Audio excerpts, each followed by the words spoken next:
Muchísimas gracias. Vemos por una parte la falta de profesionalización, la falta también de personal, en fin, faltan muchísimas cosas para que verdaderamente se pueda terminar de consolidar este sistema de justicia penal. ¿O no te parece así, mi querido Juan María? ¿Cómo estás? Bienvenido. Con el gusto de saludarte, mi querida Magda, y saludar a la audiencia de Mega Noticias MX. Estaba pensando dos cosas al mismo tiempo, pero te dejo la pregunta que te quiero hacer para una vez que te responda esto.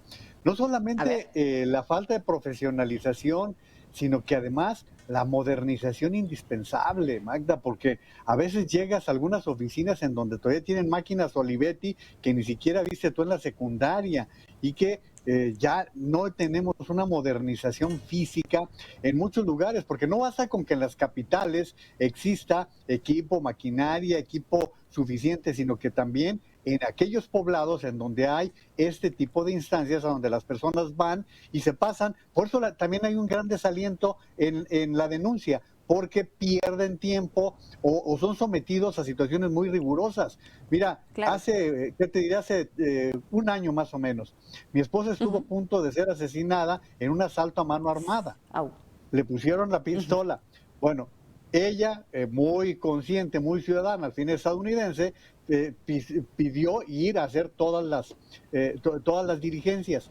Cuando le pidieron carearse frente a la persona que la había amagado, pues ¿quién quiere eso, Magda? ¿Quién quiere enfrentar a quien te ha enfrentado así, a quien te ha amagado, a quien te ha estado poniendo un arma en la cabeza y que no sabes cuáles van a ser las consecuencias de presentar una denuncia de esta naturaleza?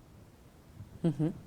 Sí, no, a ver, me queda clarísimo, te terminas exponiendo de más en este sentido y por el otro lado vemos que hay muchas cosas en todo este andamiaje legal, Juan María, vemos vericuetos de carácter legal en donde terminas encontrándote frente a una puerta giratoria para el delincuente, ¿no? Lo agarran y el día de mañana sale porque no encontraron todos los sustentos para poderlo llevar a la cárcel, en fin, vemos también una figura más y que lo comentábamos el día de ayer, ¿no? Esta figura en donde terminan metiéndolos a la cárcel mediante la prisión preventiva oficiosa, porque hay que recordarlo, terminó ampliándose el catálogo de delitos desde 2019, pero luego tampoco son sometidos a un proceso. O sea que me parece que son las dos caras de la moneda. Por una parte, la revictimización, que es a la que se enfrenta directamente la víctima al momento de toparse con las autoridades en materia de justicia, y por el otro lado también esta puerta giratoria o la falta de las garantías procesales para que evidentemente puedas tener acceso a un juicio como se debe y se pueda garantizar la justicia. Mira, en cifras muy contundentes, hoy tus 100 palabras son más que elocuentes, más que claras. Pero yo te pondría el ejemplo de ayer, Magda. ¿Qué pasó con Lozoya? Llegó bajo una premisa, bajo un supuesto en el que nos preguntábamos incluso cómo iba a terminar toda la jornada. Eso es lo que estábamos suponiendo. Que si iba a ser prisión preventiva, que si le iban a dar otra prórroga, o sea, todo lo que había de por medio. Cuando se da el primer proceso, el juez le otorga los 30 días. Al regreso, los fiscales, los abogados de la Unidad de Inteligencia Financiera, los abogados de Pemex ya estaban en una posición completamente diferente, que presionaron para que se le diera la prisión preventiva.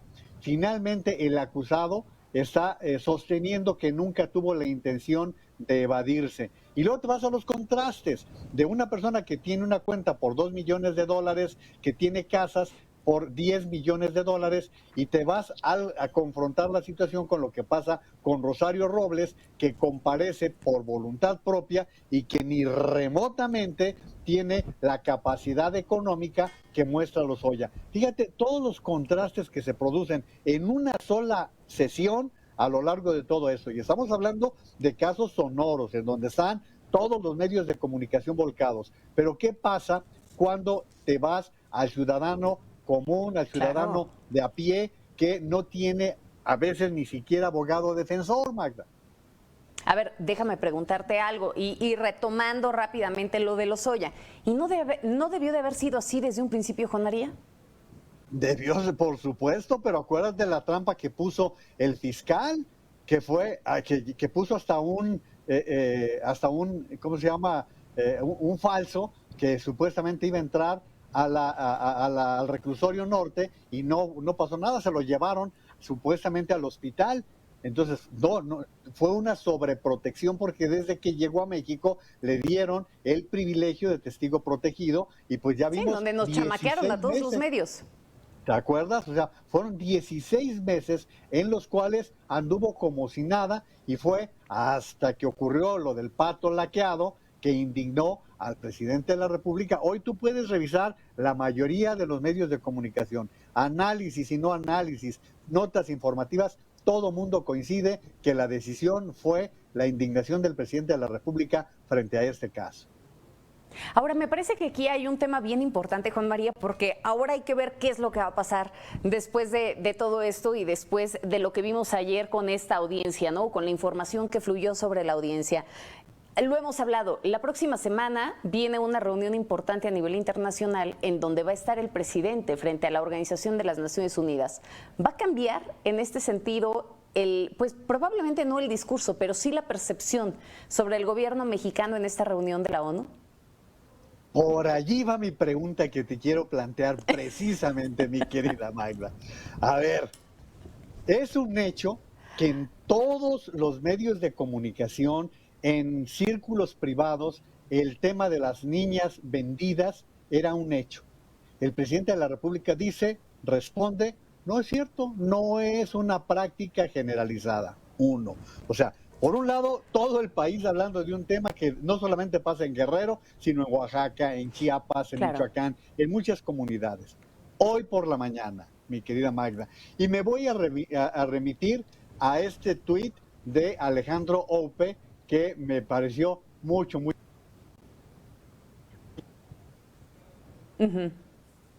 Estamos teniendo ahí un problema de comunicación. Juan María, te perdimos justo en esta parte en donde estabas comentando lo del tuit de Alejandro Ope. Fíjese que estoy tratando de buscar en este momento, mencionaba lo de la venta de las niñas, Juan María Naveja, hace unos momentos. Estoy tratando de buscar este Twitter de Luis Estrada, que usted ya lo sabe, a través de Spin, hace un recuento realmente de las palabras y de todo lo que se dice en la conferencia matutina. Hablando precisamente de este último recuento quincenal, en temas de coyuntura, pues resulta que sí se ha hablado del béisbol, se ha hablado de los fifís, se ha hablado del toco madera, del Nintendo, del asunto del hamburguesar, pero de la venta de niñas no se ha tocado el tema, ¿no? Hasta ahora que nos está comentando Juan María Naveja es cuando ha salido este asunto. Los feminicidios se han sido parte de estas conferencias, la prostitución, el aborto, pero insisto, no la venta de niñas. Y es parte de lo que nos mencionaba hace unos momentos Juan María Naveja. El asunto es, ¿cómo vamos a llegar ahora también a esta reunión de carácter internacional cuando se habla del combate a la corrupción? Probablemente se va a capitalizar bastante bien lo del asunto de Lozoya en esta ocasión para poder decir que sí, que en efecto el emblema de la corrupción ya está tras las rejas. Ya veremos cuál es la repercusión y cuál es el impacto que tiene todo esto. Sin embargo, también es importante el poder analizar la otra cara de la moneda y lo que hemos venido platicando a lo largo de este espacio. Los niveles de justicia o bien los niveles de impunidad que se vive en nuestro país, las capacidades, los retos, los resultados que tiene un sistema de justicia en México. Estamos hablando de que este sistema de justicia a nivel internacional se encuentra entre los países con alta impunidad. Mire, en los últimos 5 años no hubo una mejora significativa en el desempeño en la seguridad y en la justicia en México. Ocupamos el lugar 60 de 69 países estudiados en el Índice Global de Impunidad 2020. Es grave que México se encuentre entre estos 10 países con mayor impunidad. Pero ¿qué lectura da ahora el caso de Emilio Lozoya, mi querido Juan María? Ahora sí, te mencionaba también estas cifras que Luis Estrada hace puntualmente y este recuento. No se ha mencionado lo de la venta de niñas hasta ahora que lo comentas, ¿no? Sí, y te ponía el otro ejemplo con un dato, con una serie de datos que Alejandro Ope presenta en su Twitter. Y dice él, si Gertz es recto, uno, usó su poder para encarcelar a una mujer inocente de 68 años. 2, plagió 2 libros. 3, utilizó influencias para ser incluido en el Sistema Nacional de Investigadores. 4, pretendió procesar a científicos por delincuencia organizada. Y 5, trató de usar a Lozoya como garrote político. Te pregunto, Magda, ¿bajo qué circunstancias el presidente de la República habla de lo de las niñas y ahora dice que Gertz Manero, que aunque está viejito, Él goza de toda la confianza del presidente de la República. Te pregunto, Magda, ¿en dónde está el presidente frente a temas en donde la opinión nacional, no la opinión pública, no los opinadores que tenemos nuestros puntos de vista, no, la opinión pública de todo el país, mi querida Magda? Es que, ¿sabes qué, Juan María? Que se va a capitalizar bastante bien lo que está sucediendo ahora con Emilio Lozoya. ¿Desde qué lectura lo podríamos ver? A mí me parece que se va a capitalizar bastante bien esto. ¿Por qué? Porque al final del día, Emilio Lozoya en este momento representa el emblema de la corrupción de Enrique Peña Nieto. Es el cuate que representa también un asunto de corrupción importantísimo a nivel internacional, Odebrecht, en México, el primero que está tras las rejas. El hecho de que ya lo hayan metido al bote, Juan María, se va a capitalizar muy bien entre la opinión pública o entre la opinión de los ciudadanos para poder decir que se está trabajando en contra de la corrupción. Que los niveles y que realmente los indicadores muestren una cosa distinta, bueno, ahí hablamos de otros datos, ¿no? Pero realmente lo que la gente va a creer es que verdaderamente se está combatiendo la corrupción. El asunto es, ¿ese es el mismo impacto que se va a tener a nivel internacional? Pero mira, eso exactamente, eso puede pegar y puede tener impacto en ciertos grupos, quizás a la base electoral de Morena, pero a la comunidad internacional no le puedes ir a dar clases de corrupción cuando apareces entre las 5 naciones más corruptas. ¿Qué sucedió ayer, Magda? Con ese bodrio que cada miércoles nos recetan a los ciudadanos en la mañanera, en donde descalifican al World Justice Project. Cuando sabemos, fíjate, ni siquiera tienen el conocimiento de qué se trata. Esta es una investigación del Estado de Derecho que impera en los países del mundo. No es nada más la corrupción, son diferentes ámbitos y lo quisieron reducir a eso, a que están descalificando por intereses, quién sabe, extraterrestres o no sé de dónde, para dañar a México.